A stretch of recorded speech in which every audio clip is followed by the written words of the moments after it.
안녕하십니까. 전학도 교수입니다. 이번 시간 여러분들 교재 세 번째 파세 공정의 공식부터 수업을 진행하도록 하겠습니다.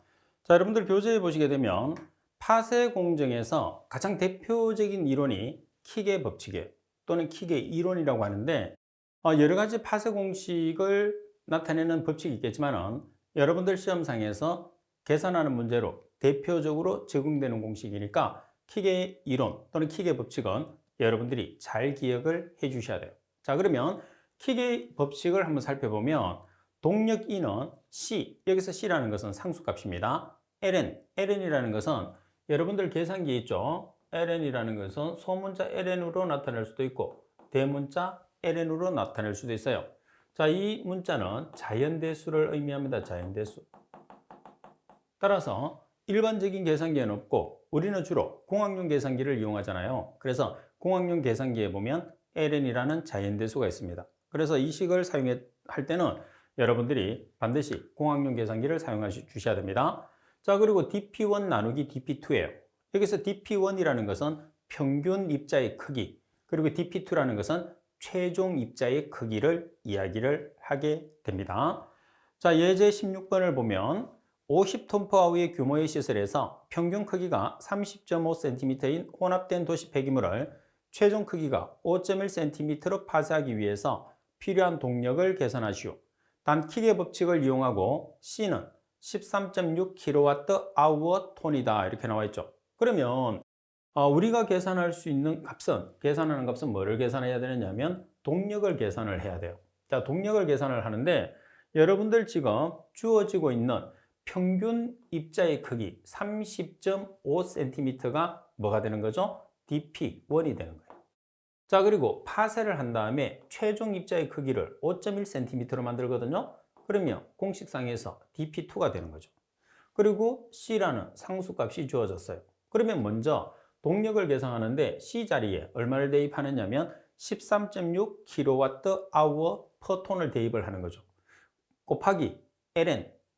자, 그리고 dp1 자리에 30.5cm, dp2 자리에 5.1cm를 대입을 해요. 그러면 24.334 단위가 kWh/톤이 나옵니다. 근데 정답에서는 뭐를 계산하라고 하냐면 킬로와트로 계산을 하라고 되어 있거든요. 그래서 킬로와트를 제외한 나머지를 제거를 해 주셔야 돼요.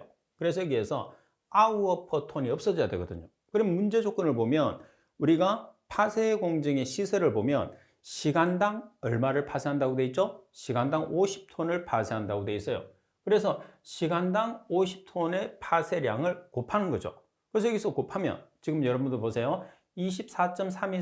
3234kWh/톤에서 50톤/h를 곱해주세요. 그러면 여기에서 톤이라는 단위가 없어지죠? 그리고 hour라는 단위가 없어지죠? 그럼 뭐가 나오죠? 킬로와트라는 단위가 나오죠. 따라서 계산하시면 1216.17kW라는 값이 나오게 됩니다. 따라서 여러분들이 값을 계산을 했을 때 계산하는 문제는 소수점 셋째 자리에서 반올림하는 것을 원칙으로 합니다. 어차피 우리가 실기 시험을 봐야 되니까 소수점 처리를 여러분들이 습관화를 시켜놓는 게 중요해요.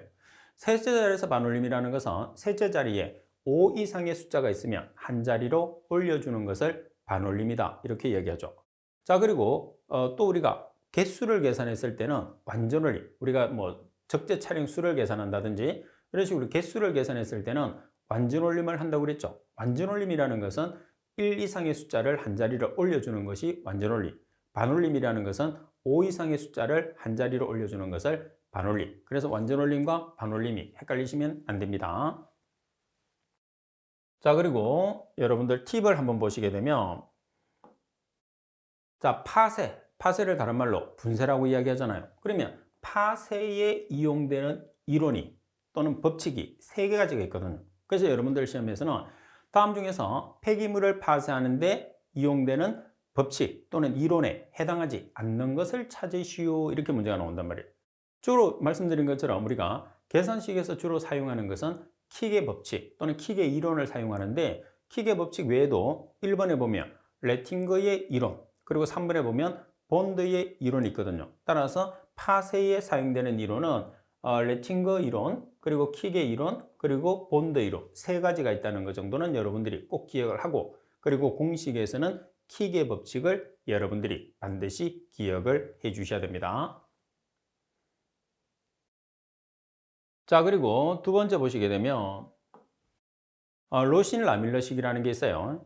자, 로신-라밀러식을 이용해서 우리가 뭐를 계산하느냐면 특성 입자의 크기를 계산하게 되거든요.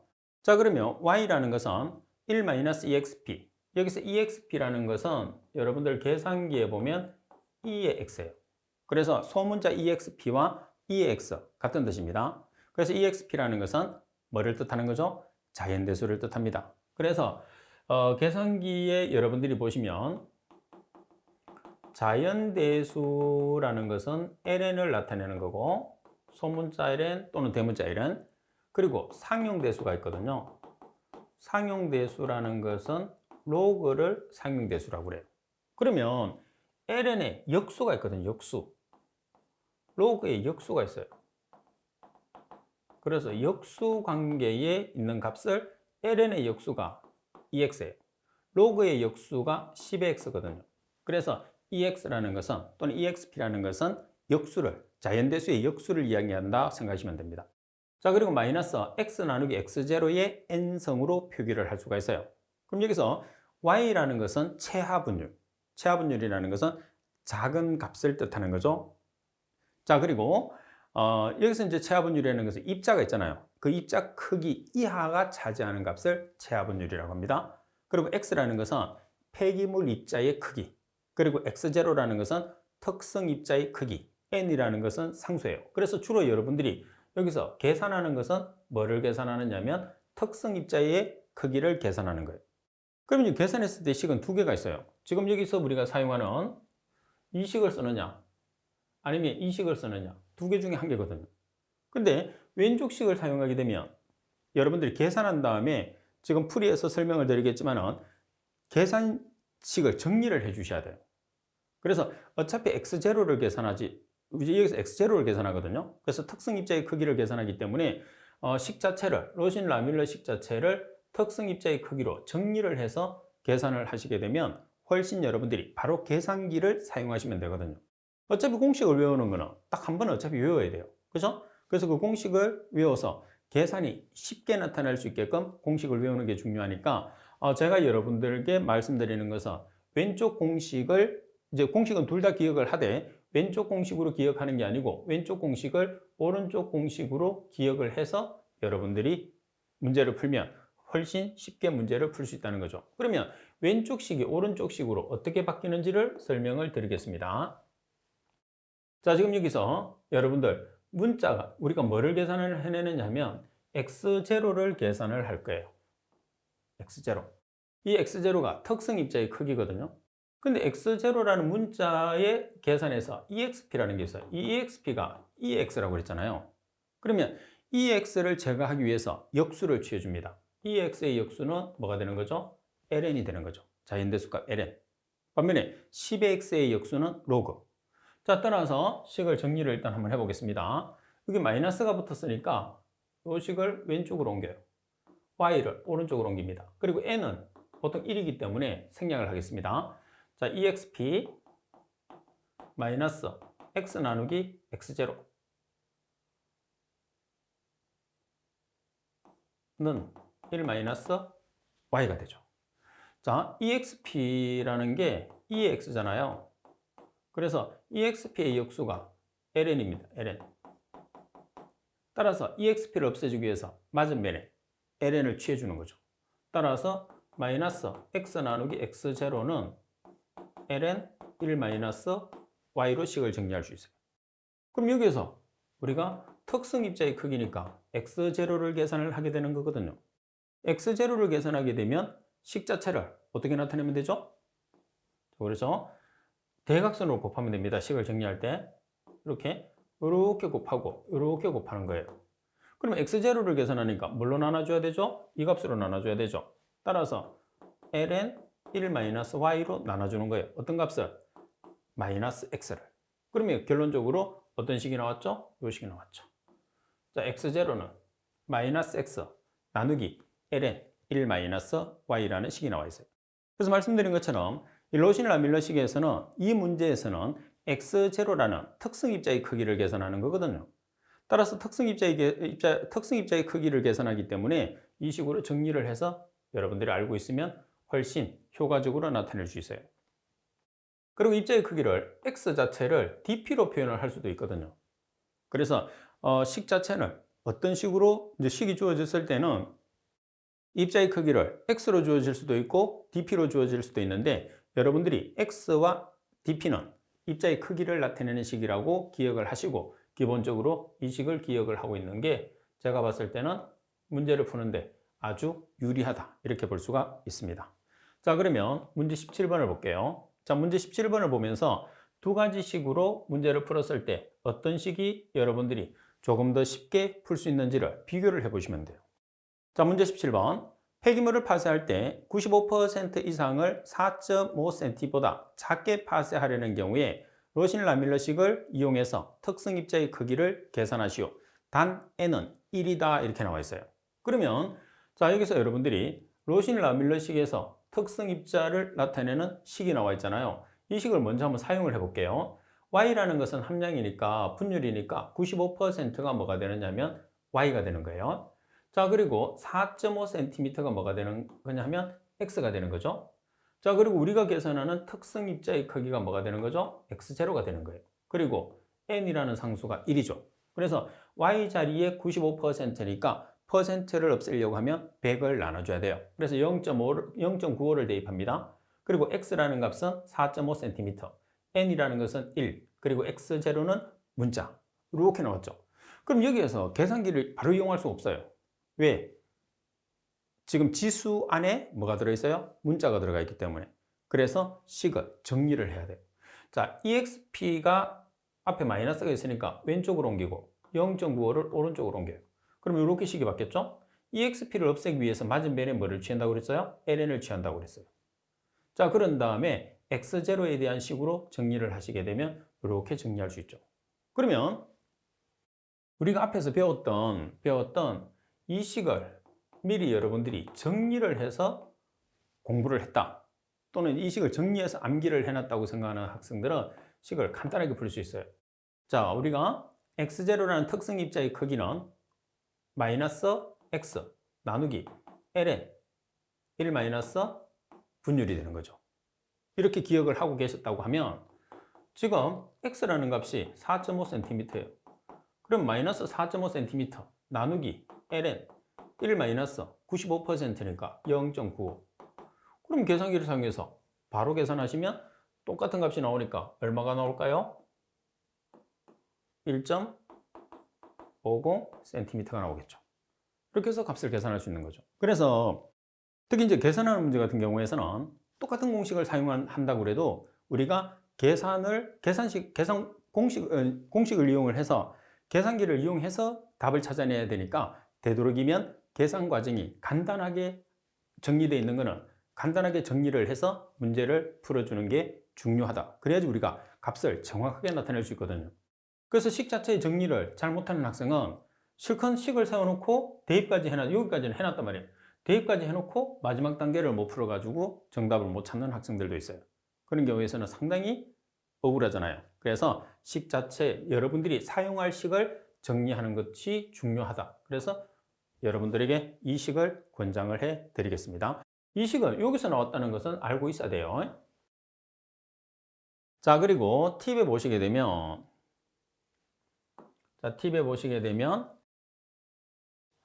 특성 입자의 크기라는 게 있어요. dp0로 우리가 표기를 했죠. 그래서 특성 입자의 크기라는 게 뭐냐는 거죠.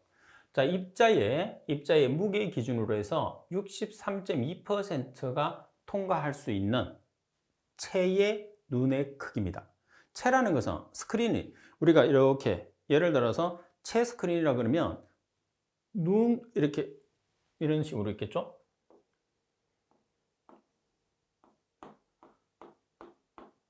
이걸 우리가 체라고 그래요. 그래서 폐기물을 넣었을 때 체의 크기보다 작은 것들은 두가가 떨어질 것이고, 그리고 체의 눈보다 큰 것들은 이 체에 그대로 남아 있겠죠.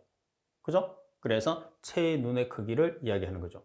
따라서 통과할 수 있는 체의 눈의 크기가 몇 퍼센트를 기준하느냐면 63.2%짜리가 통과할 수 있는 무게를 기준했을 때, 입자 무게를 기준했을 때 63.2%가 통과할 수 있는 체의 눈의 크기를 우리가 특성 입자의 크기라고 나타내게 됩니다. 그래서 문제 18번 같은 경우에서는 단순하게 특성 입자의 크기에 대한 정의를 묻는 문제입니다. 그러면 여기서 특성 입자의 우리가 크기를 묻는 거기 때문에 핵심은 뭐죠? 몇 퍼센트가 통과하느냐는 거죠. 따라서 63.2%가 통과할 수 있는 체의 눈의 크기가 이 문제에서는 가장 핵심이 된다 그런 뜻이겠죠. 따라서 나번이 정답이 되겠죠. 자, 그리고 여러분들 세 번째 보시게 되면 유효 입경 파트가 나와 있어요. 그래서 여러분들 입경을 나타냈을 때 유효 입경이라는 게 있어요. 자, 그리고 또 뭐가 있느냐면 균등계수라는 게 있습니다. 자, 균등계수라는 게 있고 공률계수라는 게 있어요. 그래서 입자의 크기를 이용을 해서 말씀드린 것처럼 유효 입경을 계산하는 문제, 자, 그리고 균등계수를 계산하는 문제, 그리고 공률계수를 계산하는 문제, 이 세 가지가 있거든요. 그래서 이 세 가지 같은 경우에서는 폐기물 같은 경우에서는 계산하는 문제가 실기로도 거의 같이 나오는 문제거든요. 특히 이 문제들은 이론 문제도 자주 필기에서도 자주 출제되고, 그리고 실기에서도 최근 들어서 자주 출제되는 문제 중에 하나라고 생각하고 반드시 숙지를 해놔야 됩니다. 자, 그러면 유효 입경을 계산을 했을 때 입자의 크기가 쭉 주어져요.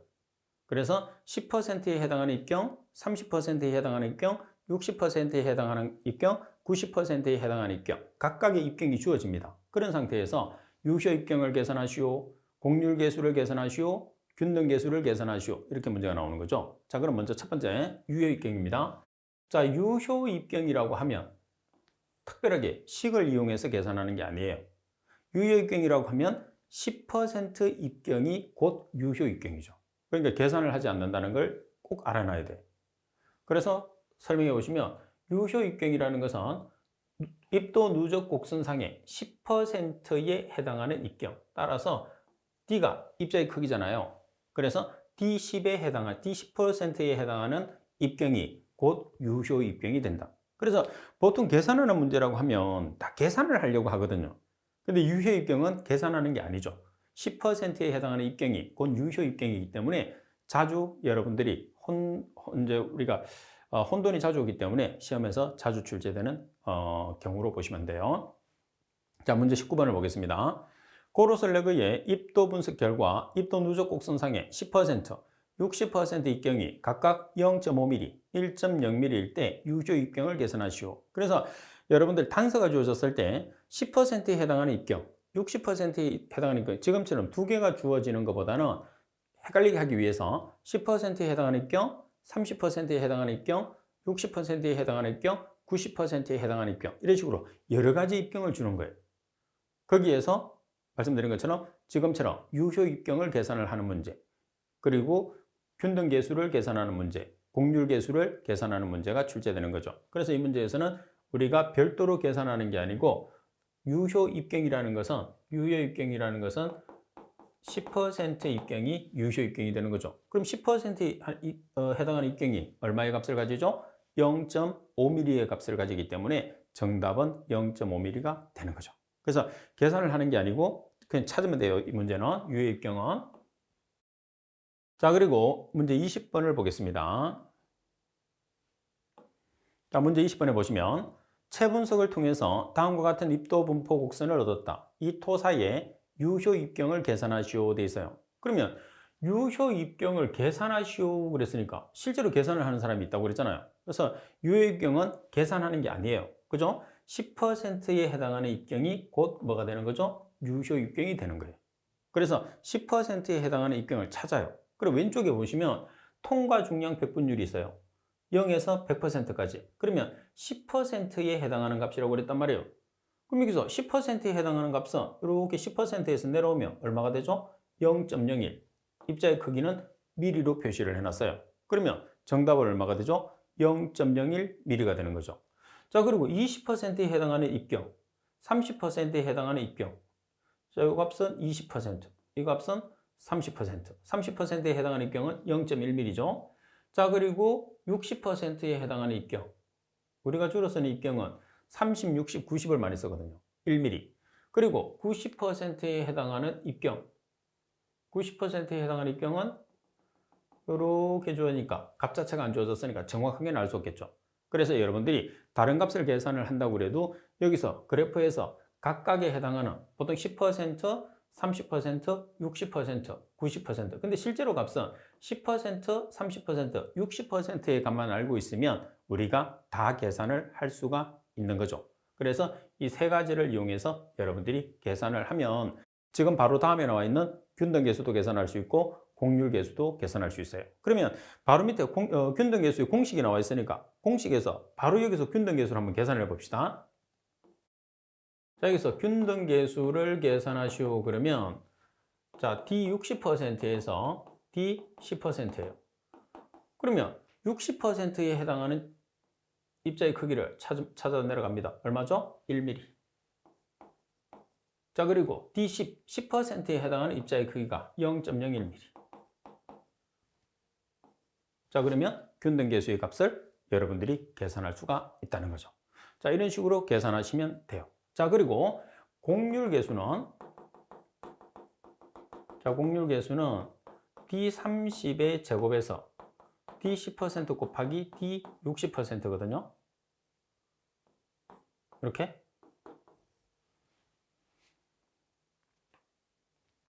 자, 그러면 D30%에 해당하는 값을 보면 자, D30%에 해당하는 값이 0.1mm예요. 그러면 0.1mm의 제곱 나누기 10%에 해당하는 값 0.01mm 곱하기 60%에 해당하는 값 1mm 이렇게 계산하시면 되죠. 그래서 균등계수와 공률계수는 단위가 없어요. 그죠? 분자분모의 단위가 똑같기 때문에. 반면에 유효입경의 단위는 밀이라는 단위가 있다는 거. 그래서 여러분들이 꼭 기억을 해야 되고, 그리고 개념을 나타냈을 때는 정확하게 개념을 이해를 해서 문제를 풀어주셔야 되죠. 그래서 뭐 이렇게도 풀었다가 저렇게도 풀었다가 하면 안 돼요. 그리고 단위가 있느냐 없느냐는 계산하는 문제에서, 특히 실기에서는 아주 중요한 내용이기 때문에 식을 정확하게 이해를 하면 단위는 크게 신경 쓸 필요가 없다는 거죠. 자, 그리고 네 번째 균등계수를 한번 살펴보겠습니다. 자, 균등계수에 대한 정의를 보시게 되면 입자의 크기가 D10, D30, D60, D90 이런 식으로 주어진다고 그랬잖아요. 그래서 D60의 값과 D10에 해당하는 값으로 나타내죠. 그래서 60%에 해당하는 입경과 그리고 10%에 해당하는 입경을 나눠주시면 돼요. 따라서 균등계수라는 것은 D60% 나누기 D10%. 그러면 각각의 값에서 입자의 크기에서 나눠주기 때문에 단위가 있을까요? 없을까요? 없어요. 유효입경은 밀이라는 단위가 존재하지만 균등계수는 단위가 존재하지 않습니다. 자, 문제를 한번 볼까요? 자, 문제 21번을 한번 볼 수 있도록 하겠습니다.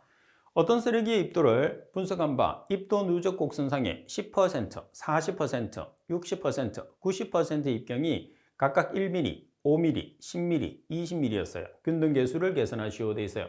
자, 이렇게 표현이 되게 되면 T10%가 얼마라는 뜻이죠? 1mm. 자, 그리고 T40%가 5mm. 자, 그리고 D60%가 10mm. 그리고 D90%가 20mm라는 뜻이에요.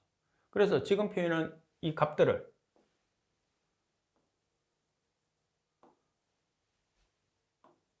이렇게 표현할 수 있거든요. 자, 그럼 이렇게 표현할 수 있는데 균등계수는 어떻게 계산하느냐면 균등계수라는 것은 D60%에서 D10%를 나눠준 값이에요. 그러면 D60%라는 값이 얼마죠? 10mm. 그리고 D10%라는 값이 얼마죠? 1mm. 그래서 10mm 나누기 1mm를 해서 계산하시면 10.0. 분자분모에 동일한 단위가 들어가기 때문에 단위는 없습니다. 그죠? 자, 그리고 다섯 번째 공률계수입니다.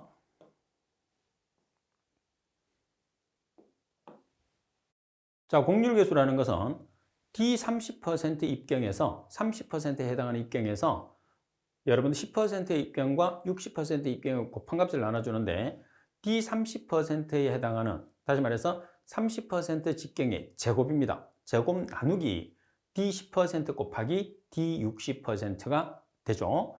따라서 여기는 제곱이고 여기는 두 개를 곱하니까 단위는 없어지게 되는 거죠. 자, 문제 22번. 어떤 쓰레기 입도를 분석하였더니 입도 누적 곡선상에 10%, 30%, 60%, 90% 입경이 각각 1, 5, 10, 20mm였다. 이때 공률 계수를 계산하시오. 자, 여기서도 마찬가지. 자, D10%로 표시를 하게 되면 1mm, D30%는 5mm, D60%는 10mm, D90%는 20mm죠. 자, 이렇게 표시를 할 수 있어요.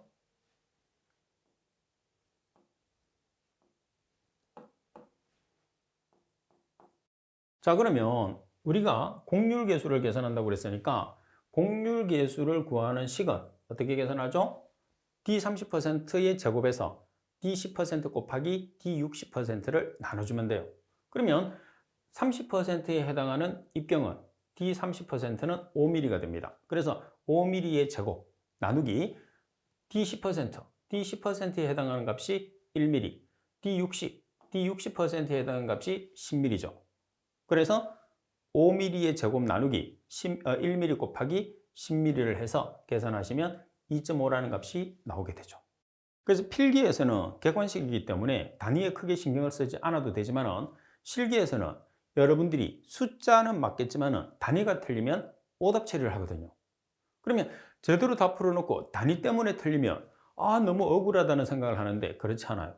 그 단위가 있고 없고라는 것은 계산식 자체를 이해를 하느냐 못하느냐의 차이가 있거든요. 그래서 여러분들이 실수를 하지 않으려고 하면 지금 우리가 이론에서 배우는 것처럼 지금 정확하게 여러분들이 식 자체를 이해를 해 주셔야지 우리가 실수를 하지 않고 문제를 풀 수 있다는 거죠. 그래서 지금 여기서 지금 주어지고 있는 예제 문제는 제가 계속 풀어드린 것처럼 유효입경 그리고 공률계수 이런 내용들을 여러분들이 그리고 균등계수 이렇게 각각의 문제에서 다 계산을 할 수가 있는 거죠. 여러분들이 정확하게 이해를 하셔야 돼요. 그래서 22번 같은 경우에서도 유효 입경은 10% 입경이 되기 때문에 1mm가 되는 거죠. 반면에 균등계수를 계산한다 그러면 D60에서 얼마의 값을 나눠주는 거죠? D10의 값을 나눠주는 거죠. 그래서 여기에서 자, 유효 입경을 계산을 하시오. 이렇게 문제가 나오면 22번 문제였습니다. D10%에 해당하는 값이기 때문에 1mm가 유효 입경이 되는 거죠. 그리고 균등계수를 계산하시오. 이렇게 나오면 자, D60%에서 D10%를 나눠주는 값이 되는 거죠. 그죠? 자, 그러면 D60%가 얼마죠? 10mm. D10%는 1mm. 그리고 공률계수는 D30의 제곱에서 D10% 곱하기 D60%로 나눠주면 되죠. 그래서 어떤 조건이 주어진다 하더라도 여러분들이 전체적으로 다 세 가지를 계산할 수 있어요. 그래서 입자의 크기가 주어지게 되면 유효입경, 균등계수, 공률계수는 여러분들이 무조건 계산할 수 있게끔 공부를 해 놓으셔야 됩니다. 자, 이런 식으로 여러분들 폐기물 같은 경우에서는 이론 문제와 계산하는 문제가 있잖아요. 그러면 계산하는 문제 같은 경우에서는 그렇게 다양하지는 못해요. 그러니까 다양하지 못한다는 소리는 출제됐던 문제가 그대로 출제될 가능성이 높다는 거죠. 그러면 한번 출제됐던 문제는 되도록이면 배제를 시키라고 하는 게 출제 원칙이에요. 뭐 학교 시험도 마찬가지고. 그러면 공식이 그거밖에 없는데 우리가 그 문제를 안 낼 수가 없잖아요. 그래서 공단에서는 숫자가 바뀌어도 다른 문제로 취급하거든요. 그러니까 동일하게 숫자가 똑같이 출제된다기보다는 숫자를 조금씩 바꾸는 거죠. 대신에 문제풀이나 공식은 똑같게 되니까 실제로 여러분들이 제 수업을 들으면서 공부하는 여러분들은 문제가 똑같이 느껴지는 거죠. 그러니까 암기를 해서 그 문제를 암기해서 답을 체크하지 말라는 소리예요. 그럼 계산하는 문제 같은 경우에서는 반드시 여러분들이 계산 공식을 쓰고 계산기를 사용해서 나온 값을 체크를 하기 위해서 숫자만 바꿔서 출제를 하죠. 그러니까 계산하는 문제를 여러분들이 유형만 잘 기억을 해놓으면 대부분의 계산하는 문제는 쉽게 맞출 수가 있다는 겁니다. 자, 이번 시간 수업은 이것으로 마치도록 하겠습니다. 수고하셨습니다.